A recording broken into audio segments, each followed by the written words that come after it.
Dr. Aletha Maybank is the American Medical Association's inaugural Health Equity Officer and Vice President. Prior to this, she was an Associate Commissioner and later a Deputy Commissioner in the New York City Department of Health and Mental Hygiene. And she launched the Center for Health Equity as a new division in the department. Under her leadership, and in a short amount of time, the department made great strides in informing the culture and public health practice by embedding health equity in the department's work. She also teaches medical and public health students on topics related to health inequities, public health leadership, and management. She's a physician advocate, and she is a community organizer in health. And in fact, working with Dr. Maybank over the past couple of years, our own center has started a health equity initiative that is modeled in some ways after the work that she's spearheaded over the past few years. So thank you. We will have an opportunity to hear your questions and answers, at least virtually. And I ask you to go to your screen. You can see there's next to the chat function, there's a Q&A button. If you click that, you can type in your questions or comments, and Dr. Mena and Dr. Maybank will be able to respond to your questions. Thank you very much. I'm going to now turn over the mic and screen to Dr. Mena.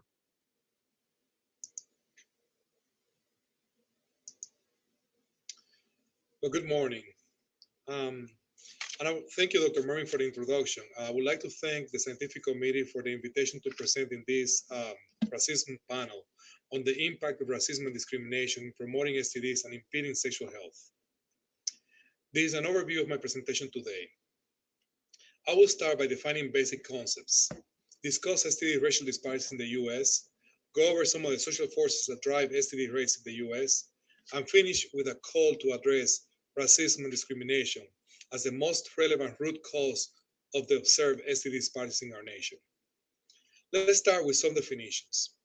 These terms are so important to understand that I thought we should have a side-by-side comparison for your review and understanding. They are simple descriptions, but explaining why they happen is more complicated. Pure races, in the sense of genetically homogeneous populations, do not exist in human species today, nor is there any evidence that they have ever existed in the past. Biological differences between human beings reflect both hereditary factors and the influence of natural and social environment, and in most cases, these differences are due to the interaction of both. Let's agree on the assumption that there are no biological differences between whites and blacks that could explain the STD's differences, and the cultural differences between modern-day Americans of European and African descent arise entirely from their experiences in America, which we will discuss later. Let's go to the definitions. Race is primarily a social category based on nationality, ethnicity, phenotypic, or other markers of social difference, which captures differential access to power and resources in society.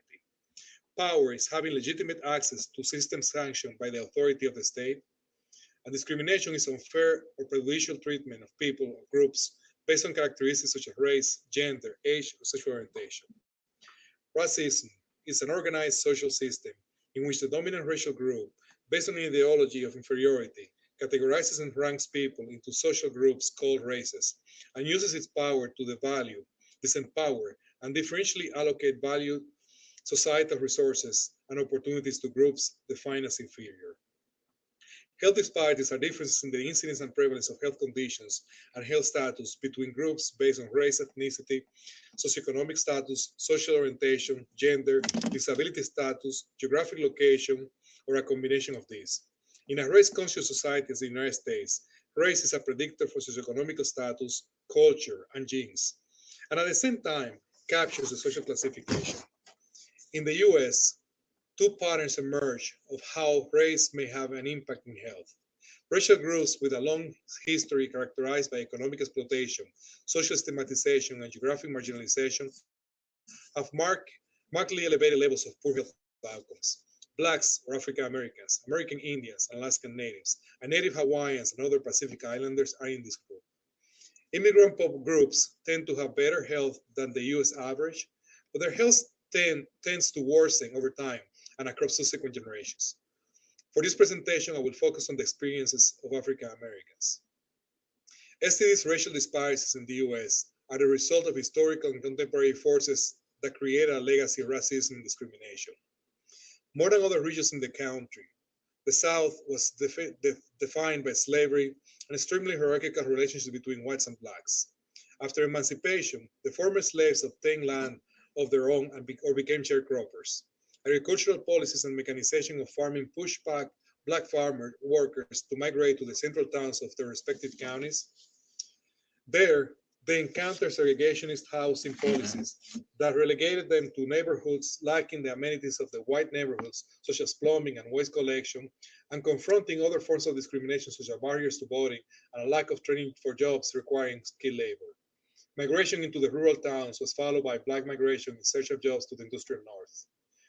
The people living in the rural South were predominantly young, single men, living in a skewed sex ratio in the hometowns. Also among those living in the rural communities were black physicians. As a consequence, by the 1990s, most health departments in the South were staffed almost exclusively by middle-class whites, whereas the large majority of the clients were low-income blacks. Some blacks avoided seeking care for STDs at the clinics because they felt the staff were unsympathetic, which contributed to people delaying or avoiding care. The cocaine epidemic in the late 80s and the early 90s added fuel to this fire. The American response to this epidemic was the war on drugs, which disproportionately incarcerated blacks. Incarceration became a social force in the black community. The effect of incarceration on STDs transmission has been demonstrated by researchers beyond its relationship to low-income and black communities.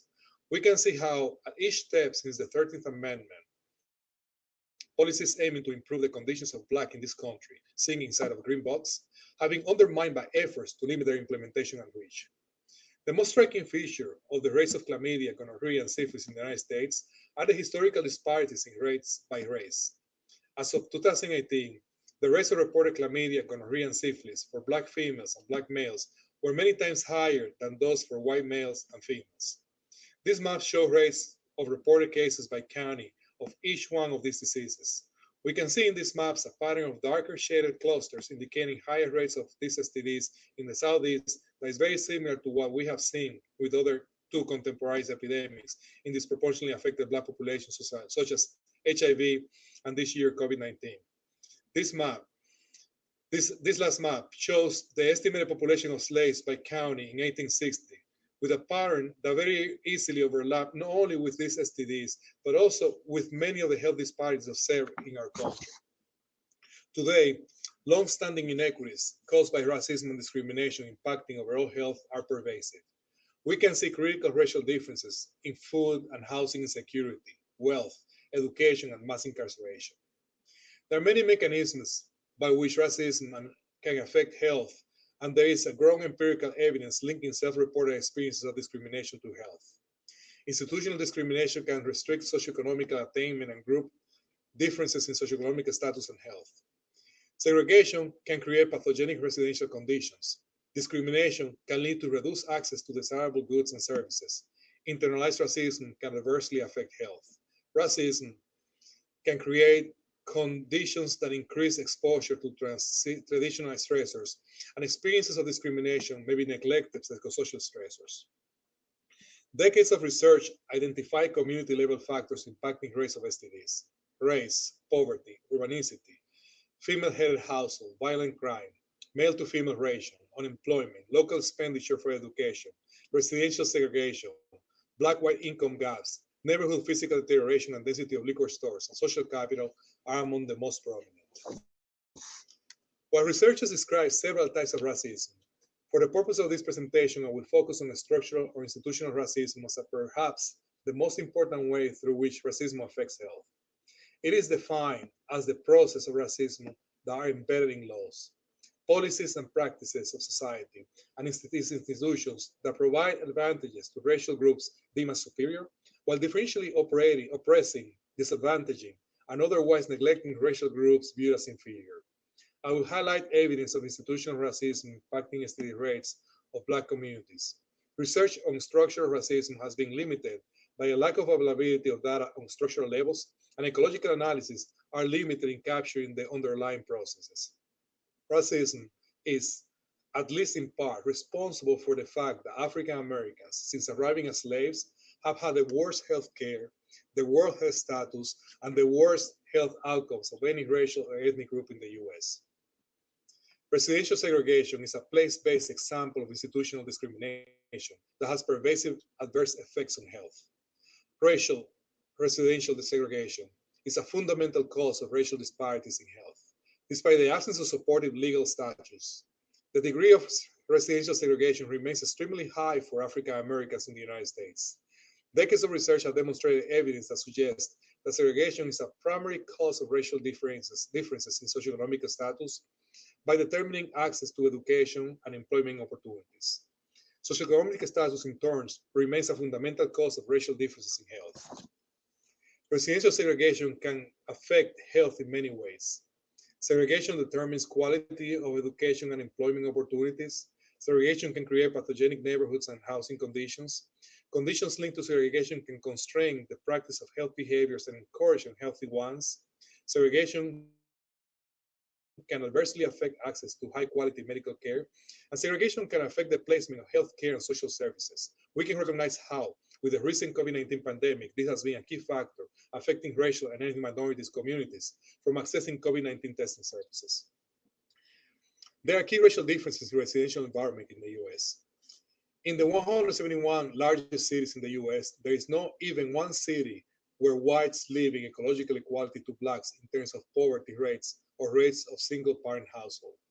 The worst urban context in which whites reside is considerably better than the average context of black communities. Segregation is distinctive for blacks. Blacks are more segregated than any other race ethnic group. Segregation is inversely related to income for Latinos and Asians, but is high at all levels of income for blacks. Most affluent blacks are more segregated than the poorest Latinos or Asians. Middle-class blacks live in poorer areas than whites of similar socioeconomic status, and poor whites live in much better neighborhoods than poor blacks. African Americans manifest a higher preference for residing in integrated areas than any other groups. So keep these concepts in mind as we go over our next slide. In this study, researchers examined in a multi-level framework the role of residential segregation, racial segregation, and income inequality for the black-white disparities in acquiring sexually transmitted diseases during pregnancy in pregnant women in Pennsylvania during 2012. Overall, 5% of women who had a live birth in Pennsylvania during 2012 acquired an STD during pregnancy. Black mothers acquired an STD at a higher rate than whites. Black women were less likely to be married, they were more likely to be poor, and to be in highly segregated neighborhoods. The figure to the right illustrates the predicted probabilities of acquiring STDs during pregnancy for non-Hispanic whites and non-Hispanic black mothers across different levels of neighborhood isolation. Two findings are notable. First, the probability of acquiring STDs during pregnancy is consistently higher among non-Hispanic black mothers than their white counterparts. However, non-Hispanic white mothers were found to be more sensitive to neighborhood segregation. Second, the black-white disparity in acquiring STDs during pregnancy is wider among racially mixed neighborhoods than racially segregated neighborhoods, which suggests that non-Hispanic black mothers may benefit from living with co-ethnics. Here in Chicago, Thomas and collaborators hypothesized that homicide rates and levels of neighborhood violence perceived by residents serve as proxies for incarceration rates and correlated with an increase in gonorrhea and chlamydia rates the subsequent year. They also found that social control and social cohesion and other positive neighborhood characteristics were associated with lower gonorrhea and chlamydia cases. We can see how factors that undermine the social fabric of a community can become manifest in sexual health outcomes. Structural racism manifests in many different ways, and unjustified police violence against African Americans is one of them. In this cross-sectional ecological analysis, researchers assess associations between the number of black people killed by police in 2015 and rates of primary and secondary syphilis, gonorrhea, and chlamydia per 100,000 black residents in 2016 in 75 large metropolitan statistical areas. Police killings were positively and significantly associated with syphilis and gonorrhea rates among black residents. Each additional police killing in 2015 was associated with syphilis rates that were 7.5 higher and gonorrhea rates that were 4% higher than 2016. Gay and bisexual men and other men who identify with men account for more than 2/3 of new HIV infections in the US, with black MSM experiencing the greatest burden. Pre-exposure prophylaxis can reduce MSM's vulnerability to HIV infection. Uptake of PrEP has been limited, particularly among racial and ethnic minority MSM. I had the opportunity to collaborate with colleagues from Fenway Institute in Boston, conducting focus groups with gay and bisexual men at risk for HIV infection in Boston and Jackson. Participants recruited in Jackson were primarily Black gay men, while Boston participants were mostly non-Hispanic white gay men. While participants in both cities share concern about medication side effects and cultural insensitivity, healthcare for gay men, Jackson participants describe stronger medical mistrust and more frequently describe experiences of anti-gay and anti-HIV stigma.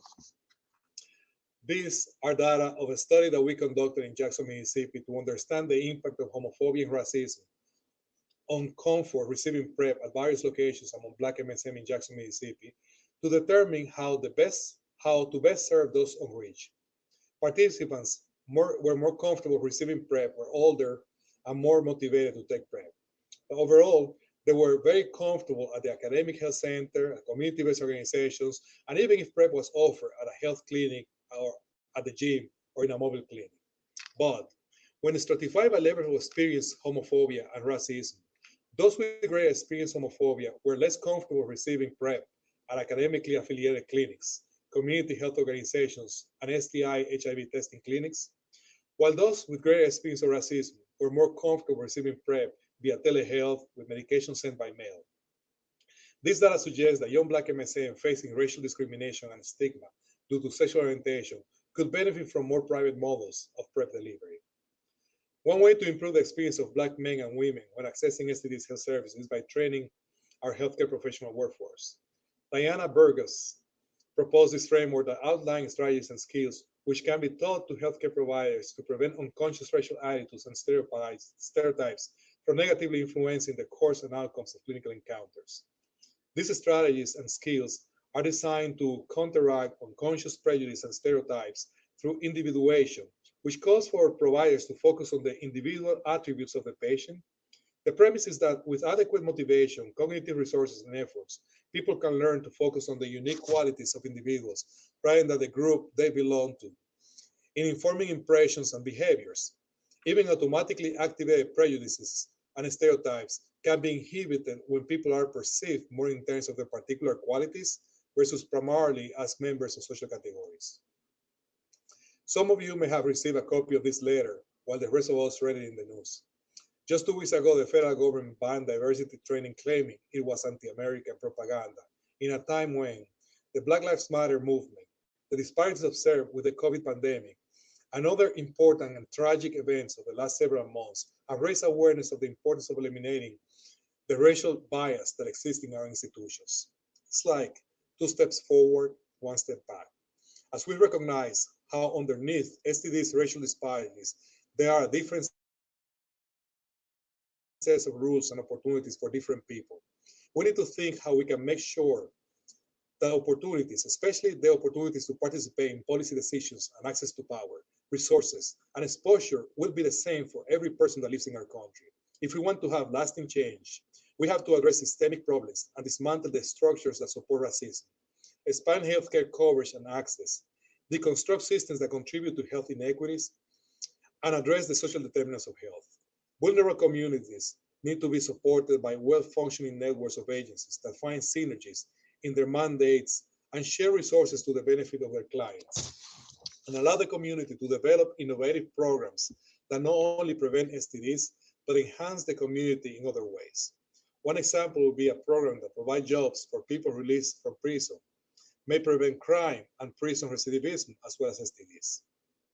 Let me finish with some recommendations. We need to address sexual and reproductive health through a historical lens and ensuring the implementation of culturally appropriate programs, research, and treatment efforts.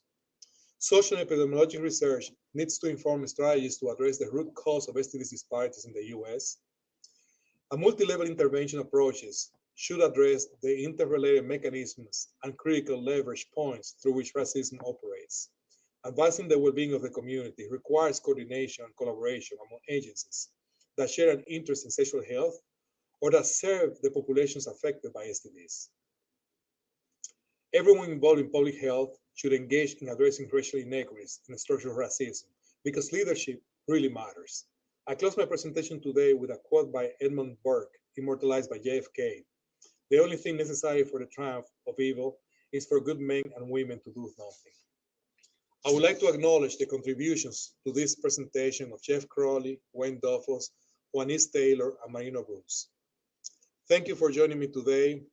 My contact information is here for comments and questions. Thank you very much, Professor Mena, for that inspiring and informative presentation. I'm now going to turn over the mic and slides to Dr. Maybank, and also ask that people put in their questions into the Q&A function on their computer. If they click on the upper right button, they can actually put in questions. We as far as I can tell, haven't received any yet, so we'd be delighted to engage directly with the audience. Thank you, and Dr. Maybank. Hi, thanks everyone. Good afternoon, and thank you all for inviting me to be on the panel and have this very important conversation. I think it's great that the CDC is having it, and Jonathan, it's great to see that you all are continuing this conversation and work beyond conversation and action from a few years ago, and that you've been consistent at it. So I first, I think part of centering equity, and I'm going to talk about, as before I move forward, what we're going to do more so at the institutional level. What are some of the actions that we need to employ to make sure we're centering equity, as well as doing anti-racism work as well. So I think it's extremely important that we honor the Indigenous folks who are here well before many of us and our peoples were in this land, and that they are still thriving and surviving to this day, as well as honoring those who were forced to this land from the continent of Africa for the sake of free labor and the production and growth of capitalism. So, in leading this work, I think, Alice Walker says it best at the institutional level, that we will be really misled if we think we can change society without changing ourselves and looking internally. And I do not believe, at this point in time, that we can't have a set of commitments as it relates to anti-racism work unless we really do an honest assessment of our own institution's history as well as present practices. And the reality is that the majority of organizations are historically white institutions, and whether or not intentional or not, and I would say for the most part, many folks aren't intentionally trying to harm folks, but it still happens, that it still has impact, and the decisions that we've made have had impact on people. And so we need to look at those decisions and account for those decisions. And the AMA, the American Medical Association, many folks are very familiar with our past of excluding Black physicians, but other decisions that we made over the years that definitely impacted not only the health of and the work of physicians, but also the health of our people across the country.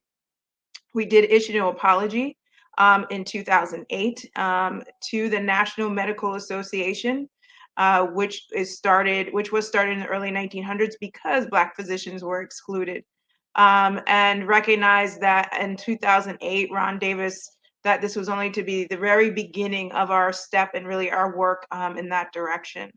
And so in the year 2018, our American Medical Association House of Delegates passed policy at the institutional level to say that they needed to do more explicitly as it related to health equity. And so that's really good because this center is rooted in health equity. There had to be an organizational unit, as they referred to it, that was going to focus on embedding equity and looking at institutional policy practices, performance measures and actions, and making sure equity is embedded across the entire institution that way. So I came on board in 2019, a little over a year old now at this point, and a lot has happened within the last year and a couple of months. But our top level leadership, from our president, our board of trustees, this is Jim Madera, who is our executive vice president and CEO, have all come forward and been very explicit that this is the direction that we are going as the American Medical Association. Just quickly kind of on our strategic work, and I'm not going to go in depth of AMA strategic work, but what I want to point out is that, and what's really useful for this work is that equity has been identified as a cross-enterprise accelerator. In other words, it's not just one unit's role. So while I'm overseeing and starting the Center for Health Equity, the work of embedding equity is not only up to the Center for Health Equity. We are working to facilitate a process so that this can happen across all aspects of our work, and not only just these three kind of strategic areas that are in the circle, but also at the foundational level, and making sure that looking at our finance and budget and contracting, our membership, as well as communications and HR practices as well. So we are, as I said, we're now a little over a year and a half. I won't go in depth about a vision and mission, but it's very important as you develop a center that you're clear about where you're going. What I will highlight are the 5 bullets on the right-hand side, because I feel as an institution, again, you have to be clear and start to really lay out what is your strategic opportunity to advance equity within your institution. And so we're working to embed, as I mentioned earlier, into practice, process, and action. We are building alliances and sharing power in different types of ways than we have before in the past. In the healthcare space, there's a lot of conversation around innovation, but also a lot of reality about the exclusion of minoritized and marginalized people and communities. Also pushing upstream to address all determinants of health. So in healthcare, really pulling out the narrative about fully creates health, and us in public health really understand that, that there's a broader context outside of the doctor's wall in the hospital's offices, or doctor's offices and hospitals wall, that need to push us upstream. And then lastly, creating pathways for truth, reconciliation, healing, and transformation. And I'll come back to this in a second. So I fully believe, and this is the work that we led under the leadership of Dr. Mary Bassett when I was Deputy Commissioner at the New York City Department of Health, is this inside-outside strategy. We can't do health equity, we can't advance racial justice work unless we look internally at our own kind of mental models of how we approach this work on a day-to-day basis. How are the decisions that we're making, again, whether intentional or not intentional, explicit or not explicit, what is the impact of the decisions that we are making, and are they potentially causing harm or not? And we need to be able to, we have to learn how to do that. And we have to learn how to do that across many domains within our organizations oftentimes. And so this is the basic theory of change around that. And in hopes that once we start to do work within those basic domains on the left-hand side, it will influence our policies, our program services, our culture, research and evaluation, with the impact of hopefully becoming a multicultural racial justice organization that's contributing to the improvement of health outcomes and the closure of gaps over time. I want to be very clear that this is not just about diversity and inclusion work, that equity is there's a different level of foundation with equity. Diversity and inclusion, absolutely important to advancing equity, but it doesn't get us to the foundation of which we understand and know that all people will have the resources, the conditions, the opportunities, and the power to achieve optimal health. And I actually recently read this piece. This came out this past week. And it's a great quote that first we should demand inclusion and power. Power, and it was brought up in the previous slide and presentation, the importance of power. You can sit at a table and you could have much diversity, but if that individual does not have power, it really doesn't end up having tremendous meaning. And I think we need to shift away from terms of cultural competence, or at least understand what the distinction is between cultural competence and structural competence, and where they may fall short. And then diversity and inclusion, but really name and call out racism. So again, back to our kind of inside-outside strategy, just to lay this out a little bit further, because folks usually often want to know, so what is the it? We have been working with, and I worked with Race Forward in the past. They have a national best practice that talks about how do we normalize, organize, operationalize, and then also visualize this work at the institutional level. So what do we need to do to build a shared analysis? That has been the gap really in our ability to talk about race, power, and privilege and racism within this country. We don't have a shared analysis in our understanding or a language. So we need to build that. How do we organize our teams and our institutions to have accountability across the institution? And then what are the tools that people need in front of them? That's the operationalized piece of it. So just to go through normalize, what has happened early on at the American Medical Association, Jim Mederi, who I showed you the picture of him earlier, last October, instructed all our vice presidents above, it's about 50 or so folks, that they needed to participate in a 2-day Racial Equity Institute training as a start. And so now we've opened that up. It was been a little bit hard during COVID time to figure out how to do these virtually, but they're now starting to ramp back up. But that's part of the normalizing, starting to have these conversations, creating the space so that dialogue can happen in a not always comfortable way, but definitely in a safe way. And they're encouraged tremendously. We're going to work towards better understanding, again, the root causes of why these inequities exist. We have to understand the production of inequities in order to address how to advance them.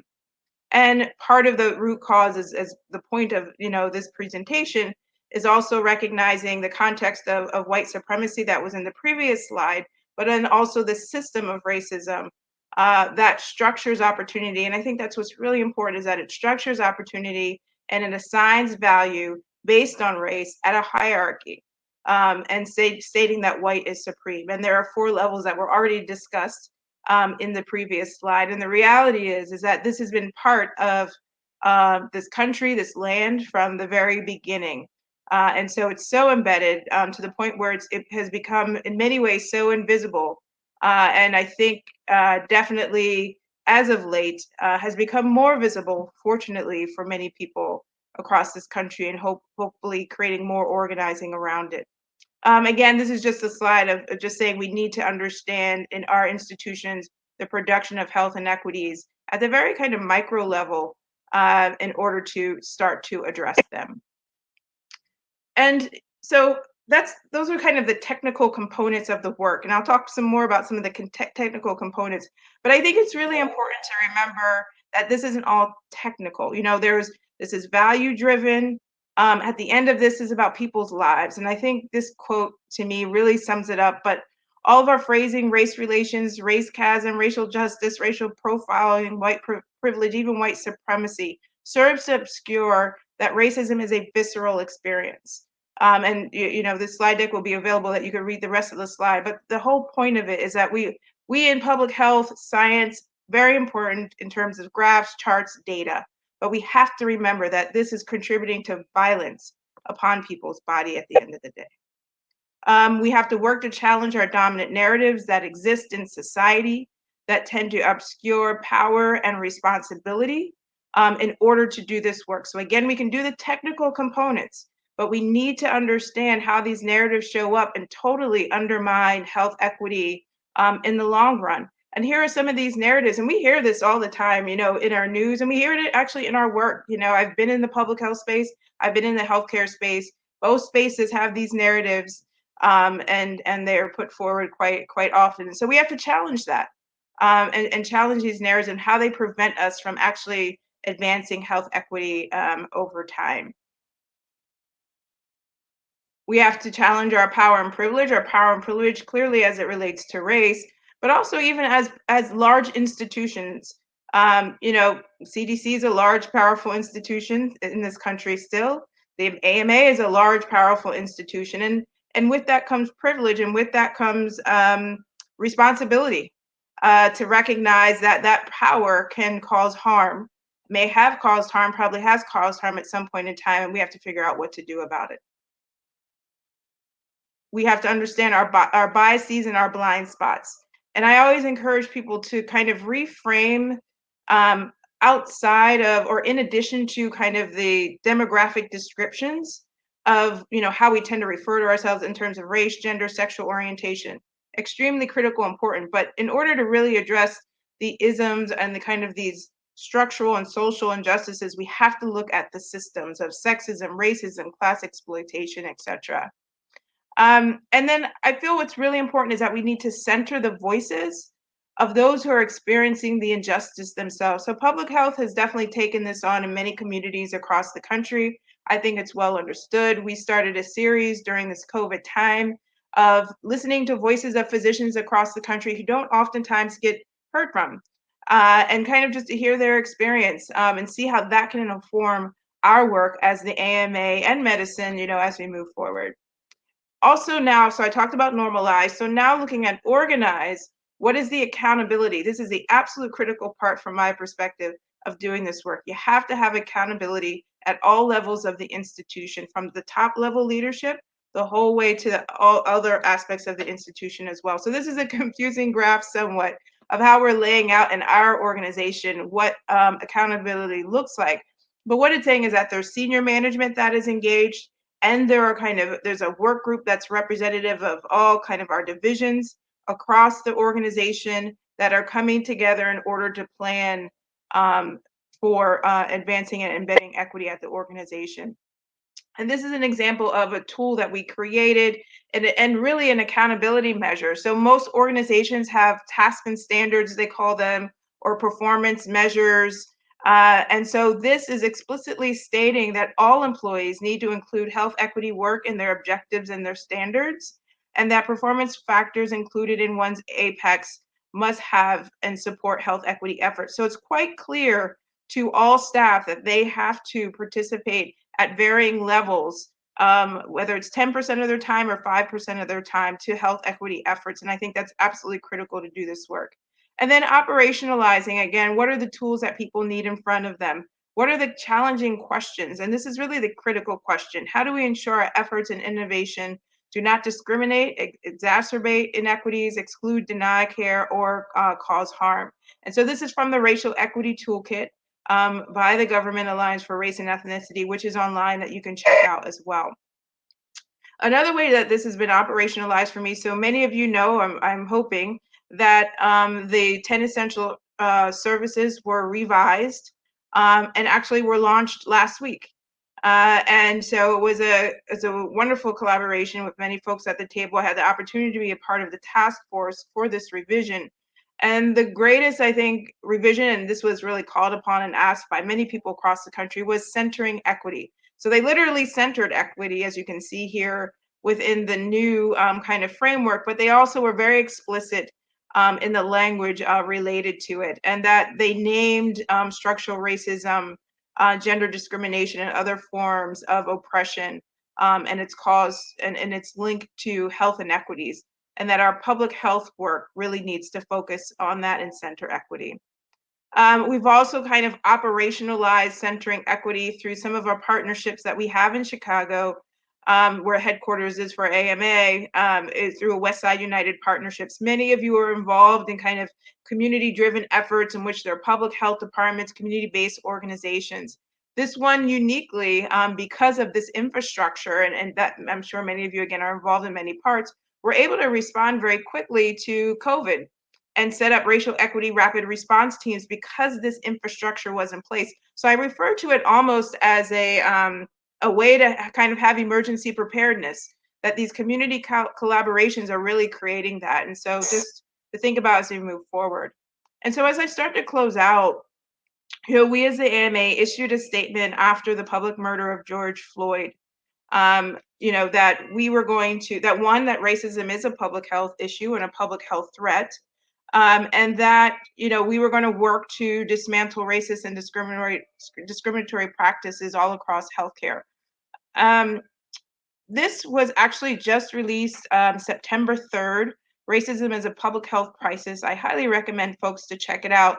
And within this document, they noted, I'm going to read off this paper, that between March and July 2020, 84 cities and towns and 42 counties declared racism as a public health crisis. That is tremendous, because the year before, only 4 cities and 2 counties had done the same. So we have 84 cities and towns and 42 counties. So there is tremendous momentum to do this, but we need to make sure it leads to action and that there's accountability for that action. And some of the major barriers in being able to do this is folks aren't sure what to do. So hopefully, I'm providing some guidance to do that, but I also think there are other budding tools that are out there and resources. This is a great, it says in medicine, but these med students really understand, and not really med students, these are physicians and med students, really understand this context and the importance of medicine and public health coming together. So their speakers have kind of ranged a wide range of speakers. So I highly recommend for folks to check it out. To do this work, and I mentioned several pieces of the embedding part of it, But the truth, racial healing, and transformation is absolutely critical. I can't resist to not put Black Panther and Wakanda, and really for Chadwick Boseman. The film to me represents these opportunities of how do we imagine and reimagine our society and our systems, our structures, and our institutions beyond what they are today, and to the point where there isn't a frame of colonization, and it's really difficult. But we need to get there, and we need to push and drive ourselves there. And so the National Health Equity Collaborative, now headed by Gail Christopher, is really doing a lot of work on truth, racial healing, and transformation. And this is, again, looking back at our own history as institutions. Tuskegee, most folks refer to, and you all are very familiar with Tuskegee. But it's not only just apologizing for what we did in the past. We need to better understand what has been that impact, what has been the financial impact, what has been the social emotional impact on people, and what do we need to do in order to remedy that over time.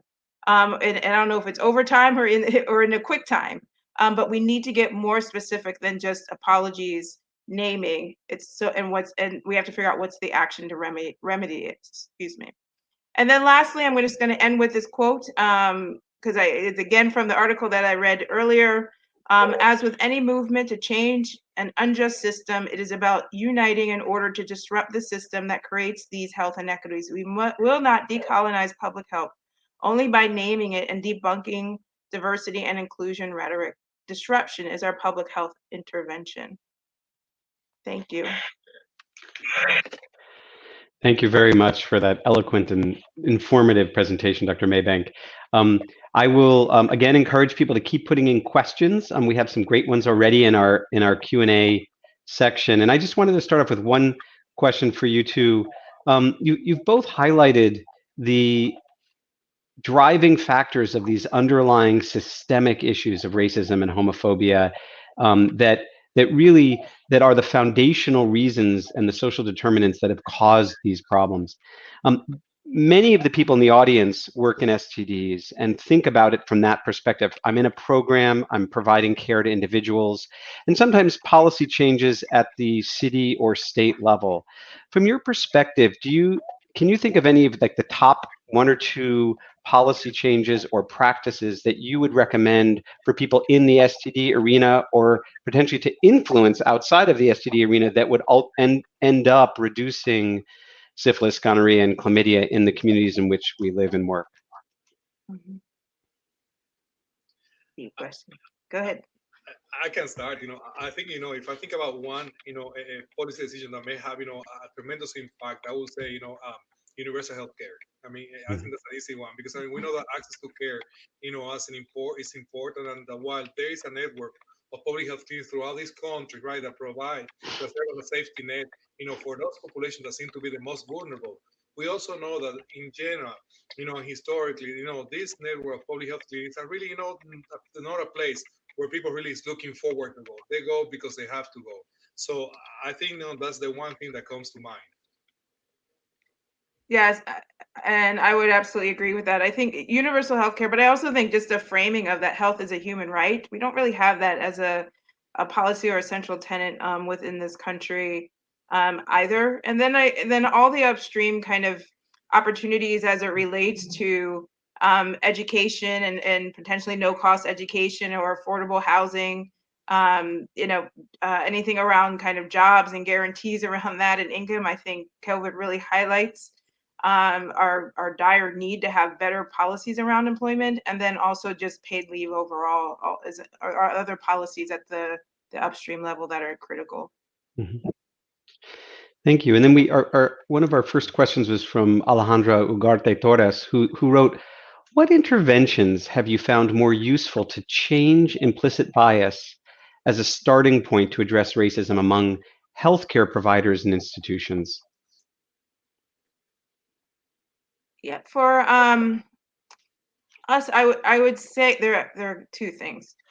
One, I think what's absolutely critical is the leadership part of it, where leadership says, we have to do something about it, and we have biases, right? Because then there's a little bit more of a buy-in. I don't know if there's always necessarily a belief yet if you don't see it. But there's definitely more of a buy-in and a willingness to kind of investigate and interrogate what that means for oneself. And then you have to provide the space and the opportunity for folks to be able to do that. So while training, we're all clear, training is not the end all and be all of being able to become an anti-racist organization or centering equity. It is an important step. And so I think that is a critical part of where, it helps folks listen more. After we did the Racial Equity Institute training, I was surprised at how many folks were very receptive to the training, but even afterwards, and would express, I'm just thinking about this in a totally different way that I have before. Now, the challenge is, so then what? So now your curiosity is there, you're challenging your mental models, but then, what are the kind of steps to do after that is what we really have to work on. I would like to add to that, thing, to really think about how to become truly inclusive and bring into, the decision process. I mean, the populations that are being affected. That really will help to really to examine, policies that may not necessarily be perceived racist, that have, negative consequences to the population. I always say, our system, think about it, has been designed and developed with really very little, awareness of any population other than the majority population in this country. And unless we're really being, very intentional to be anti-racist, in what we do, chances are that whatever we're doing somehow is contributing, to these inequities. Yeah, and I would echo that just in terms of I agree in terms of hearing people's voices. That's why it's so important to center the people who are experiencing the burden in this. There's a great quote about how, we are moved as people by stories. Institutions are moved by data and numbers, but we're moved by stories. Our hearts and minds are. And so I think the more that we can hear what the story is of a person's experience with STDs or whatever it is, I think that's when we start to get challenged a lot more than we may have before in the past. Thank you. We also had a question or comment from Joe Valentine, who said, how do we avoid the problem of competing for second place in American society? In other words, how do we all come together and work for equity rather than risk attention on one disadvantaged group at a time? Yeah, so I think it's first recognizing the root of that, and to me, that is a white supremacist tactic and strategy for us to feel like we need to be pitted against that we need to be against one another instead of all of this together. And I think so much of our kind of acculturation has been about competition, and if we're doing this, somebody's going to take something from us, et cetera, and we have to work to really overcome that narrative. That's a dominant narrative that is put forward in society, that we can't, that it's a zero-sum game, and that for some reason all of us can't achieve for the success and the greater good of all of us moving forward together. So I think part of it is challenging the dominant narratives consistently. And Adam Troy also asked a question. He said, to what degree is the AMA working to increase the number of Black physicians? And to what degree do you think increasing the number of physicians of color in Black communities will impact the disparities we see? Yes, great question. So, the AMA absolutely needs to be in the place of doing this work. One of the slides I showed up that I didn't mention, there was an article that was there in JAMA that was published about 2 weeks ago, and said that if the Flexner report that was commissioned by the AMA in 1910 that changed over medical school education, but also recommended that 5 of the 7 Black med schools be shut down, and they were, has had tremendous impact on the diversity of the medical, of the physician workforce overall. And if that hadn't happened, we would have about 35,000 more Black physicians in this country. So that's one way of how do you look at the past and the impact. And so there's a responsibility from my perspective that AMA, we have to do some work in that area. And so what we've started to do, along with Susan Skolchalak, who's also a colleague of mine at the AMA, is better understand what are people doing around diversity across this country. We don't want to step into this space as AMA and say, this is what needs to be done without, learning from everyone else. So we're in a process right now of kind of discovery and learning. And then we're going to move forward with greater action plans and more specific action plans in the coming year. And then to the second point of that, the evidence already shows that, race concordance absolutely impacts potentially outcomes, improves health outcomes, improved trust is improved, satisfaction is improved. So, diversity is critical. And there's recent data out about children born to or who have OBGYNs that are white. Black children are more likely to die under their care than they are under the care of a Black physician. So there's data that is there for that. We overall want our system to work well, so we don't have to worry about as much the diversity of the physician workforce, but we need both to happen. I would like to add, while the American Medical Association and Medical Colleges in the United States, have I think a tremendous task, right, in improving, access for a diverse, student population. All this doesn't happen. People don't show up saying, I want to go to medical school. There is a pipeline that starts with elementary schools and really investing, in our communities and improving, the elementary,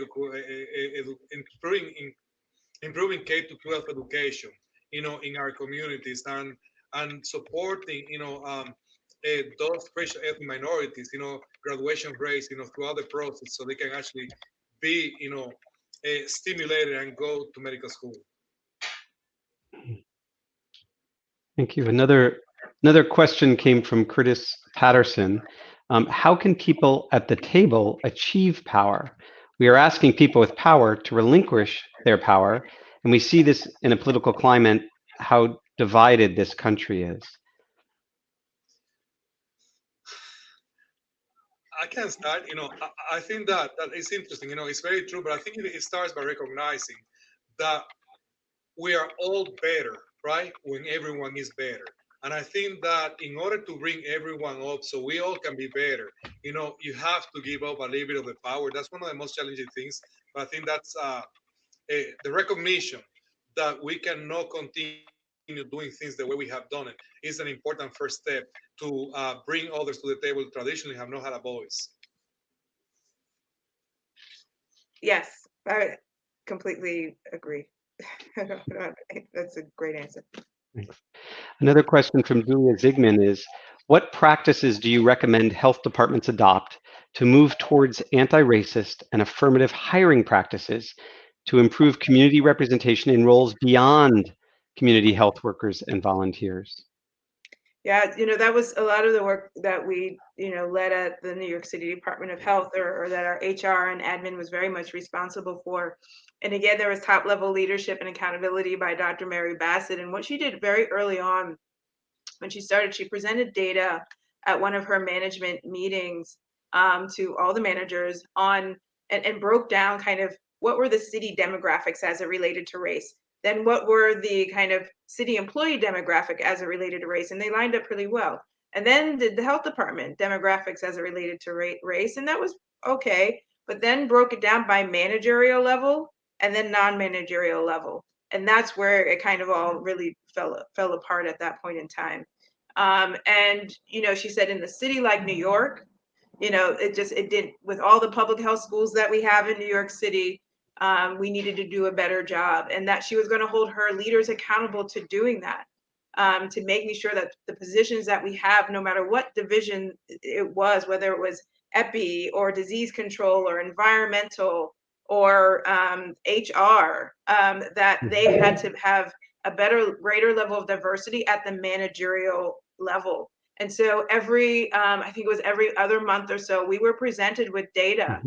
And every deputy commissioner was given the data of their division to see the progress over time of what was happening. And in addition, so that to be helpful to hiring managers, there was training that was provided.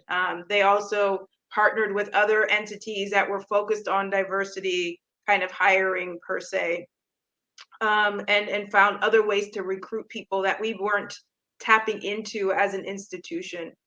So there are definitely very pointed strategies and tactics that can be used in order to do that. And then I think one more piece to that, just to add, is that you can have representation though on those hiring and interviewing panels. So what was helpful also was having folks that were going to be doing this work be interviewed by folks they were going to be working with that may not be working within the health department. And that helped push people in terms of accountability as well. Well, thank you both very much. We have 2 more minutes, and I just wanted to make sure that you have anything else that you want everyone to know. Vote. You're on mute, Leandro. Or I can't hear you. Okay. Okay. I was gonna say, I think sometimes I've been in Mississippi for 17 years, and I remember in the first 4 or 5 years here, kind of a feeling that I was surrounded by these immobile walls. I mean, of all the social things that prevented people from enjoying health. I mean, there was racism, there was lack of education, there was poverty, and I think that you recognize, that these walls are not really movable. They move, at a pace that is not the pace that we want. But I think that every single day we all have an opportunity, every single one of us to make things better, right? And to have a contribution. And suddenly, we all acting at the same time. I would argue, that these walls will move so much faster. And I think evidence is what has happened, what has happened in this country in the last, several months. So let's go at it, Every single day is an opportunity to have a better country for everyone. Thank you very much, Dr. Mena and Dr. Maybank. I appreciate your participating and for everyone for joining the conference. And for all the questions from the audience. We are now ending this session, and I encourage people to sign back in to the next pre-conference panel session on COVID-19 and STIs, a topic that is our day-to-day bread and butter. Thank you very much. Take care. Thank you. Thank you.